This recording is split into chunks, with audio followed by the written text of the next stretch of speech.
So, ladies and gentlemen, tonight we've got a bit of a different thing than my usual videos. I've ordered juice for the month, but instead of just doing my first impressions of juices, I'm going to be running them in different RDAs, different tanks, and then I'm going to do a big review at the end and tell you what it's like to vape it in loads of different things, as opposed to just one RDA, one ohm reading, and one kind of first impressions type thing. So I'm changing that up. So today I thought I'd do kind of my history of vaping hardware. So I'm going to talk to you about what I started on, what I've got now, kind of my progression through vaping. So, like many people, I started vaping. My girlfriend and I went to a barbecue at one of her friends' work, one of her work friends' do's. So we went to this barbecue, and there was a couple there that had these little ego things, little tanks on a little stick, and they were vaping on these things.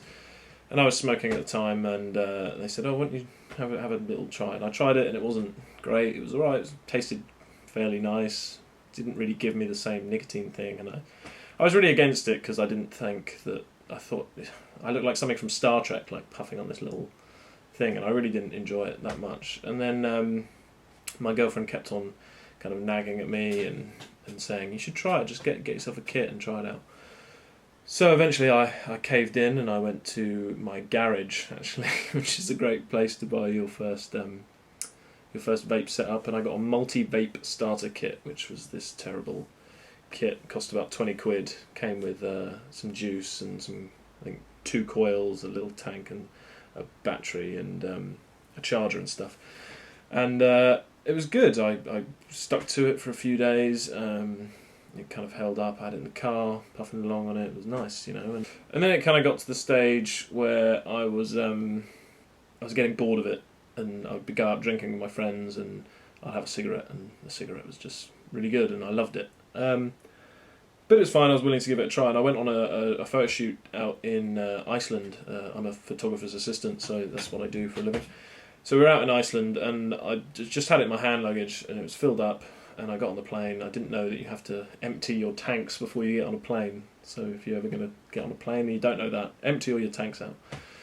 When I got to Iceland, I got out my hand luggage. I was trying to puff on it. It was this horrible gurgly crap. For the whole trip out there, it was just it was terrible. It wasn't working. I like emptied it out, refilled it, tried all sorts, changed the coil. Still, it was kind of gurgly and just crap. And I think the pressure had just messed with it and just kind of screwed it over. And I was going around everywhere in Iceland, in Reykjavik, trying to find a place that would sell these vape things, and I looked on my phone, and it turns out they're illegal in Iceland. You can't sell them, you can't buy them, you can't vape them. It was illegal. I don't know whether it is today, but so there was no luck there. So I came back, and I threw the multi-vape kit away, so I don't have it with me. And then I bought a Kanga EVOD Mark 1, and I remember I got that, and I took it to my local vape shop, and they set me up with some juice. It was good. It was nice juice, kind of like a mentally thing. 18 milligram, mouth to lung, great, perfect little setup. And then it kind of got chipped and scratched over a couple of months of use, and then so I swapped that in for the Mark II version, which was a nice stainless steel, looked a lot sleeker. I had 2 of them, different flavours. I was kind of getting into vaping and preaching to my smoker friends about it, but they kept leaking, and you burn through the coils really quickly. And the menthol juice I had in one, sorry, that was a bug just flew in the room somewhere. The menthol juice I had in one, when the coils started to burn out, it tasted like you walk into a really disgusting pub's urinal, and it's like urinal smell. It tasted like that kind of smell. It's horrible. So I looked at getting some new kit, and actually no. What started to kind of intrigue me into the whole world of sub-ohming was this juice. I saw it on a website called Vape Club, and it sounded really good. And I watched a couple of reviews on it. The Vaping Biker, I think, was the one I watched it on. Rainbow Skull by Vampire Vape. It's like a Skittlesy, lemony thing. And I started reading. It's 100 VG, so there was no chance of getting that in my little Kangaroo VOD thing. So what I did was I ordered this little kit, which is the first piece of hardware we're going to talk about. This is the Kanga Subtank Plus, with the K-box, the matching K-box that comes with it. And this was great. I loved it. You buy the little pre-made coils, they look huge. I chucked this nice candy juice in it and was vaping away, and it was great. You know, started doing straight to lungs, you know, really like, it's really good. I really enjoyed it. So this has been like a really staple piece of kit for me. It's probably, I use the RTA section now, so I'm rebuilding, not using the OCC coils anymore. But recently, it's the tank's been great. The tank is 100% really good tank. I highly recommend it if you're going from like an ego stick, you want something a bit more heavy. Get the Kanga sub tank. It's a great little piece. They do the Kanga Mini. I'm guessing they're all the same, just different capacities. But the K-box was the thing I wanted to talk about. It was working fine. It's probably not going to do it on camera, but no, it's not going to do it. But there's an insulator in this top piece here from the 510 that connects down, and people have had a lot of issues with these where the insulator burns out really quickly, and your 510 will make a short against the body, and you'll get the 15 flashes of all these lights on the top. They'll kind of flash at you. There you go. There's lights there, and they'll flash up 15 times, and you just can't get any vapor from it. So that has started to happen with the K-box. So it's a great little piece of kit, but don't expect you to last forever. Cool. And then, yeah, so going back to this juice, the Vampire Vape Rainbow Skull, I watched another review of it shortly after I got the tank, so I'm just going to have a bit of this beer. Oh, bloody fruity. I watched a review of this guy who put it in this little tiny thing, and I was like, what the hell's that? That's not a tank, that's not anything I've seen before. And it was an RDA, so I knew nothing of RDAs. I thought this guy had kind of built it himself. It was really strange. And I got the Doge version 2 RDA. I ordered that, and it was great. Really nice RDA, worked really well. But I still only had the K-box mod, so my limit was 0.5 ohm build. So I started off building wires, 0.5 ohm, you know, 26 gauge Canthal, tons of wraps. And it was working, but it wasn't satisfying. There was no satisfaction. It wasn't satisfying me in the way that I wanted it to. So I started reading into it, and I bought this, the Sigeli 150 watt. And some people might say, oh, you don't need 150 watts if you're just kind of getting into building and stuff. And I was like, well, okay, I'll get the 100 watt. And then I looked at the 100 watt, and it has these horrible little swoops going through it, and I just thought that was disgusting. So I'm not getting that one. So I got the 150 watt, and it's brilliant. It's worked out great, and I ran with this setup for, I mean, probably a year. I've had this setup, and it's worked really well. I can't really complain about the Sigeli. I think it's a great thing. The Doge, the only real gripe I've got against it is it's fully stainless steel. There's no like Delrin drip tip on the top, so you chain vape on it a little bit, it's going to get hot, and that's what I noticed first off. So when I started building, I started getting into tutorials online, and that's when I came across like cloud competitions and trick competitions, and they all had these little mech mods, and I was like, oh, that looks really cool, I should get a mech mod. So I ordered myself this little device here. You can't really see it very well, but this is a Gladiator by UD mech mod that I've custom patinaed myself with mustard and ammonia, and then you clear coat it, and it looks kind of cool and looks like a rusty anchor or something. I really enjoyed that. So I got this, and I was like, oh, I can run my Doge on this. I'm going to go to cloud comps. I'm going to chuck clouds. I'm going to win, and all this stuff, and never did anything with it. And again, great piece of kit.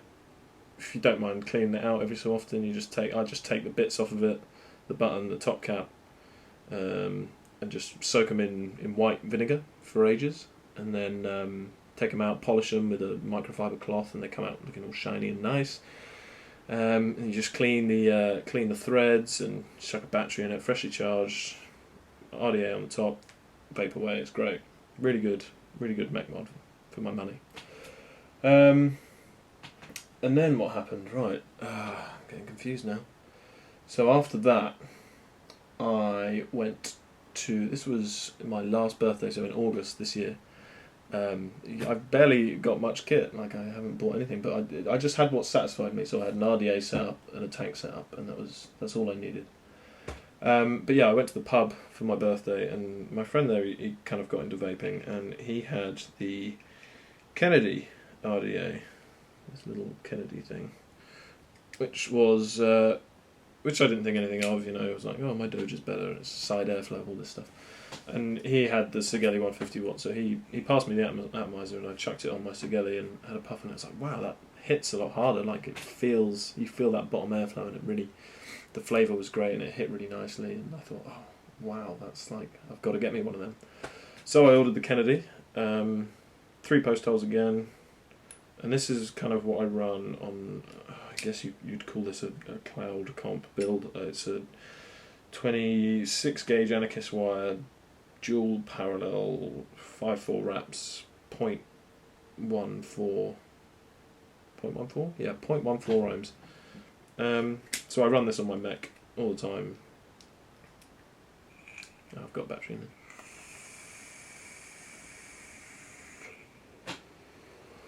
And it's nice, great flavour, that bottom airflow, but I mean, there's loads of reviews of these things, so my gripe on this RDA is you can't just sling your drips in from the top, you have to take the cap off and kind of paint your coils and your wicks, because there's the bottom airflow, and if you just drip into it, it's going to piss out the sides and down the side of your mech, or mod, or whatever you want to run it on. But the pro of this thing is, you just get the top cap, and you just click it on, doesn't matter where it goes, anywhere is fine.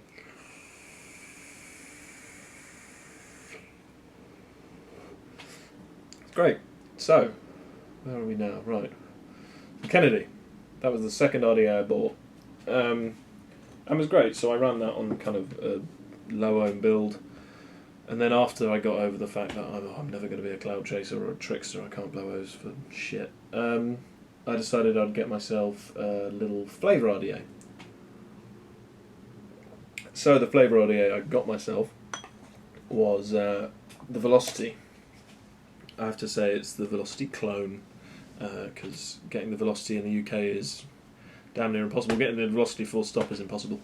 So I got the clone from eBay, and what was that? There's loads of bugs in here. And it's been working great, it's really easy to build on. I love the Delrin drip tip. The Delrin drip tip. It prevents kind of any heat going into that thing, so you can kind of chain vape it all day.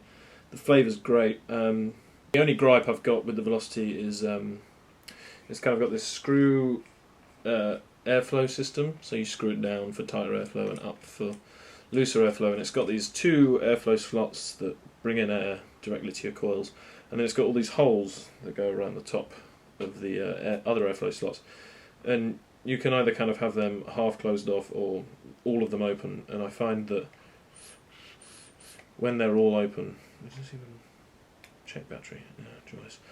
When they're all kind of open, it's really airy vape. It doesn't. I like a tighter vape, so I kind of close them down and just run with the 2 side airflows. That's the only thing I kind of found with it is they say, there's millions of different airflow options, but really if you have those holes open, it's just going to be really airy. You're not really getting that much option. So there's millions in the fact that you can kind of loosen and tighten these 2 little side airflows, but that's pretty much it for me. Other people might disagree. They might run it fully open and huge airflow, which would be great. Right now, I've got to get some new batteries in this mod, because that's what's coming up next. So bear with me.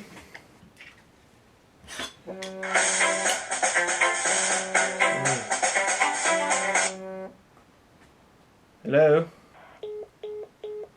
Sorry, that was my mum. They've just come back from Copenhagen, so that's Dad whisked her off for the weekend. But yeah, right, so I've just changed the batteries in this. We've got the velocity on the top, as I was saying. We'll go back. This is the FO all the way open. So you can see you can hear it, it's like, sounds like a giant Hoover or something. And then I just kind of turn those little holes off.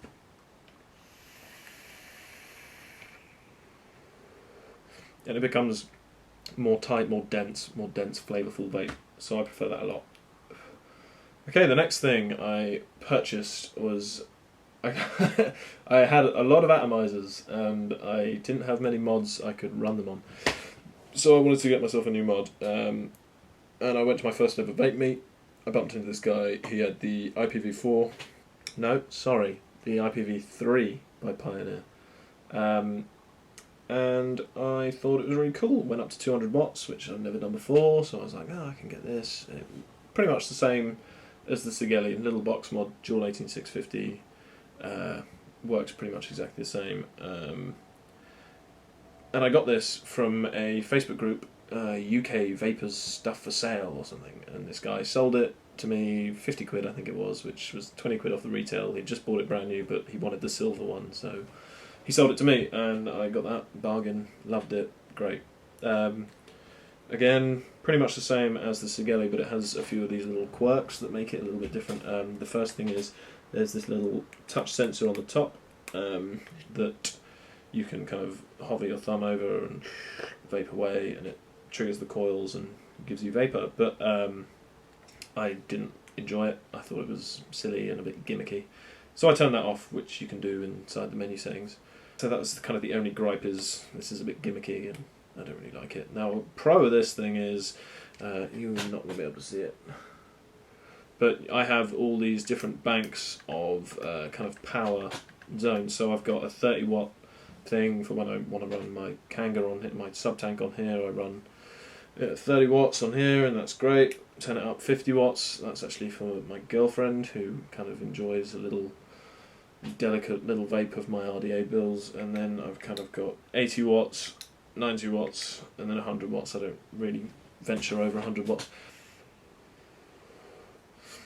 So that's the IPv3 Li, which is also capable of temperature control. So I needed some sort of temperature control device. I'm not really keen on building with nickel. There's all these kind of theories, oh, it kills you, it gives you these horrible lung conditions, and people said that if you buy the stock coils that are made by machines, they're not going to have hot spots, so you're not going to get these kind of bursts of horrible gassy fumes in your mouth. So what I did was I got this piece of kit, which was the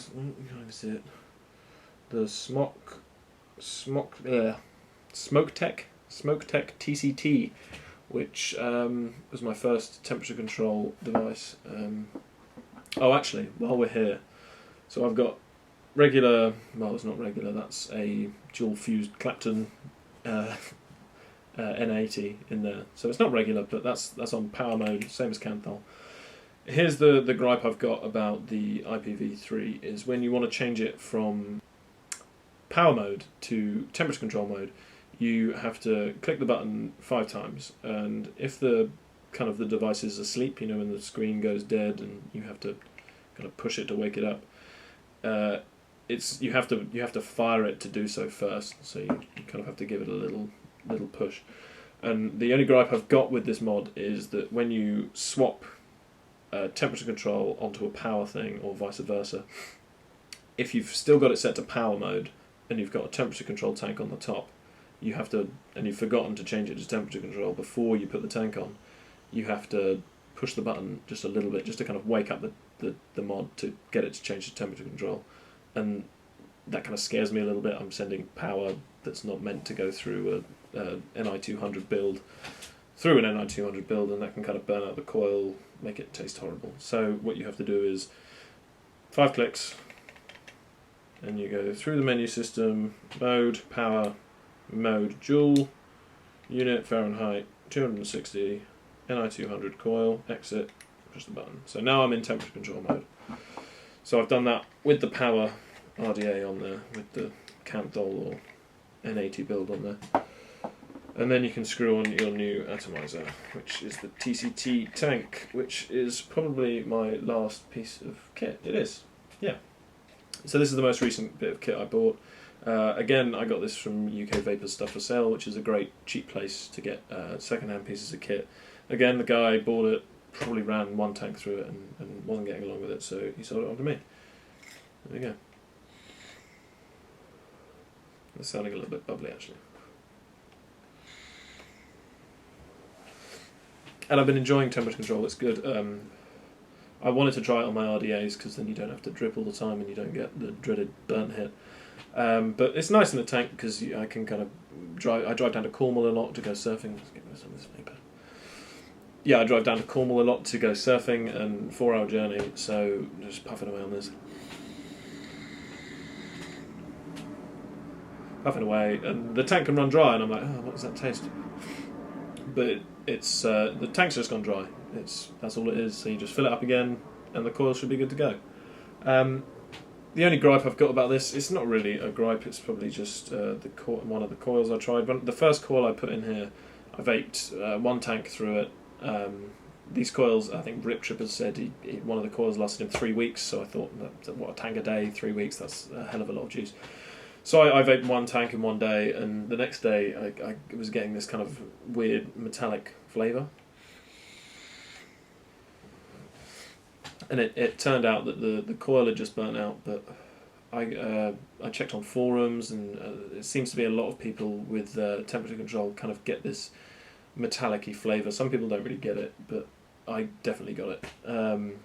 I changed out the coil, primed it, you close off the airflow here, and close it off, and a couple of dry sucks on it with the airflow closed off, and that pulls the juice into the coil, and then you're good to go. So I just got a pack of these coils, chuck them in when it starts to taste a little bit funky, and it works really well, you know. So I run this tank at 50 joules, 560 degrees Fahrenheit, which some say it's kind of pushing it, but I like a warm vape, so that's what I run it at. That's how I roll. So that's it. That's all my hardware. It's not a huge amount, but I'm going to be getting more in, and I just wanted to do one to show you what I've got now, and then newer stuff that I get in, I'm going to start branching out into more kind of rebuildable tanks and stuff. I'm going to try and get into more flavourful tank builds. So I'm going to be doing reviews on those bits of hardware when I get them in, as well as the juice reviews and stuff.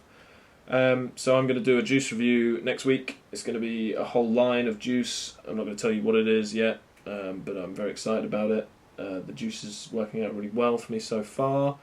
I've got a little notebook here that I'm jotting notes in every day, vaping it in different kind of scenarios with different beverages, with beer and with coffees and after dinners and first thing in the morning and all sorts.